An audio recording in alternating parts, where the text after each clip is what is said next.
경제 속 시간입니다. 우리나라의 주력 산업인 자동차가 생산 중단에 들어갔다는 소식 관심이 뜨거운데요. 정철진 경제평론가 나왔습니다. 안녕하세요. 네, 안녕하십니까. 네. 네.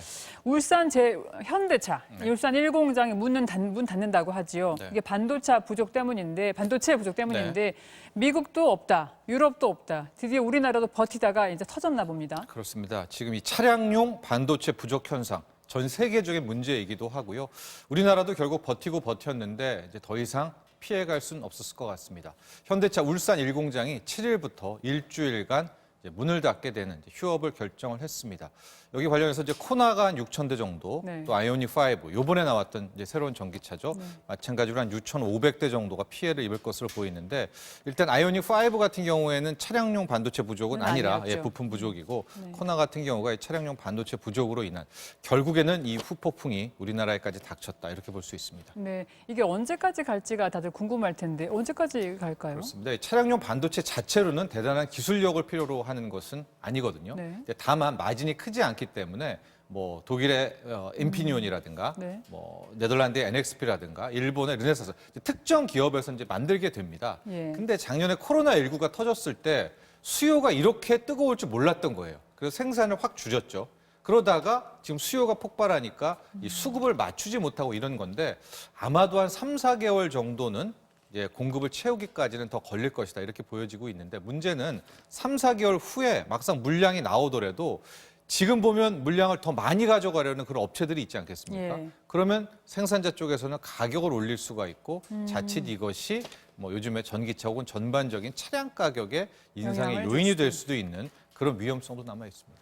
그렇게 말씀하시니까 그렇다면 반도체를 만드는 회사들의 주가는 저절로 당연히 올라가게 될까요? 그런데 또 이게 일시적인 이벤트이기 때문에 어느 네. 정도 긍정적인 영향은 받게 되겠지만은 제가 지금 언급한 회사들의 뭐 대폭등 같은 것은 없고 지금 뭐 최근에 보면 대만의 TSMC 같은 경우에도 이 정도라면 우리도 라인 몇 개를 빼서 차량용으로 가겠다. 이제 수급에 대한 긍정적인 뉴스는 나오지만 그럼에도 불구하고 3, 4개월은 계속해서 걸릴 힘든 것이다. 상황이 나올 것 같아요. 예, 이제 부동산 대책으로 네. 넘어가 보겠습니다. 부동산 투기 근절 대책 내놓았는데 결국은 세금을 올리는 쪽으로 가는 것 같습니다. 그렇습니다. 뭐 내용은 여러 가지 있었습니다. 이번에 나온 부동산 투기 근절 및 방지 대책을 보면 여기 첫 번째가 공직자 재산 등록에 하는 이 대상을 굉장히 확대를 하는 겁니다. 예. 당초에 보면은 뭐 정무직 4급 이상이었는데 9급 이상의 전 공무원, 네. 또 이게 공공기관까지 또 연관된 공기업까지 하니까 130만 명 이상이 앞으로 이제 재산 등록을 해야 되는 그런 것이 있겠고요. 네. 이 밖에 이제 그 토지 관련한 부분들을 따로 빼서 단기에 1년 미만, 2년 미만 같은 경우에는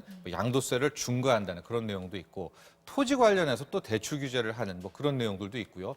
또 어제 뉴스 보시면 알겠지만은 부동산 거래 분석원 또 이 특별팀을 만들어서 수사 조사한다 이런 내용이 포함되어 있습니다.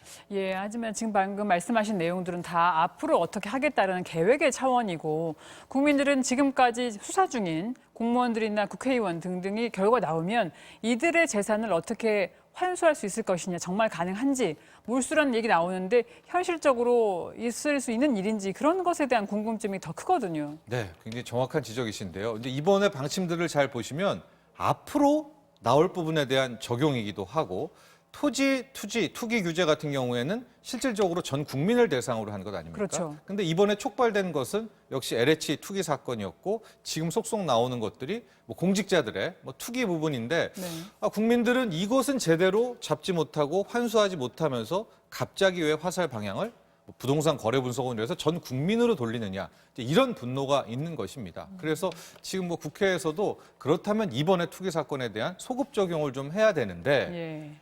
이게 입법상 쉽지가 않습니다. 이 홍남기 경제부총리는 지금 부패 방지법을 좀 바꿔서 하려는 그런 모양이 있는데 이거 역시도 좀 법 쪽에서 만만치 않게 보이고요. 어제 나온 뉴스를 좀 보면 형법을 좀 바꿔서 형법 개정안을 통해서 소급 적용한다든가 또 범죄수익 은닉 규제법을 좀 바꿔서 이번에 발생했던 뭐 투기 사건들을 좀 적용을 하려고 하는데 앞으로 입법 차원에서의 처벌, 이제 강제 몰수를 원하는 거 아니겠습니까? 국민들은 네. 이 부분은 좀 더 지켜봐야 될 것 같아요. 예, 감정법을 건드렸기 때문에 대책들은 쏟아집니다만 어디까지 현실성 있게 진행될 수 있을지 두고 봐야 할 것 같습니다.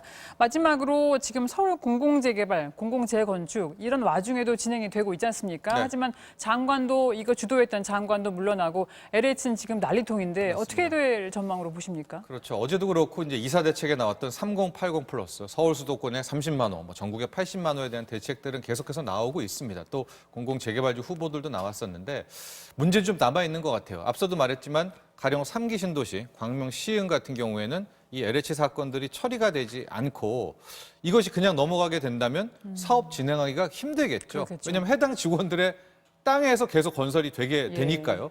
게다가 이제 4월 뭐 중순께 정도가 되면 변창흠 국토부 장관도 어느 정도 사안을 뭐 마무리하고 뭐 떠난다는 이런 얘기들 좀 나와 있고요. 특히 4월에는 서울시장 선거가 또 있지 않습니까? 네. 그래서 일단 계획대로 추진되고는 한다고 하지만 지금 뭐 시장에서는 역시 4월에 선거 결과를 좀 보면 또 서울의 부동산 대책이 어떻게 바뀔 것인가. 아마 그래서 이 당초에 나왔던 이 부동산 대책 공급 대책도 약간의 좀 더 파열음은 있을 것 같습니다. 예, 지금 변수가 아주 많은 상황입니다. 그렇습니다. 오늘도 말씀 잘 들었습니다. 고맙습니다.